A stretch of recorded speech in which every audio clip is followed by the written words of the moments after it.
ভাইলা, তুমি এখানে কেন? এটাই তো আমি জিজ্ঞেস করতে চাইছি, তুমি এখানে কেন? এখানে পুলিশের বড়বাবু থাকে না, আমার ভালো কাজকর্মের জন্য আমাকে ডেকে পাঠিয়েছিল পুলিশের চাকরি দেবে বলে। আর আমিও বলে দিয়েছি একটু ভেবে দেখি। ও, তুমিও এখানে চাকরির জন্য এসছো? কোনো চিন্তা করো না, তোমার চাকরি আমি পাইয়ে দেবো।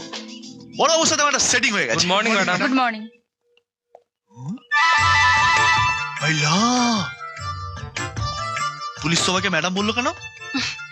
এতক্ষণ ধরে তুমি যার কথা বলছিলে উনি আমার বাবা। বাবা? বাবা? ওরে বাবা! এই, কোথায় পালিয়ে যাচ্ছ? মানে বাবা, মানে মা, হুম, মার কাছে যাবো। এই, কি হলো? পুলিশের চাকরি করবে না? না, আমি মার কাছে যাবো, আমাকে ছেড়ে দাও। আমি ছেড়ে দেবো, কিন্তু একটা শর্তে। যা বলবি তাই করবো। আমাকে ভালোবাসতে হবে।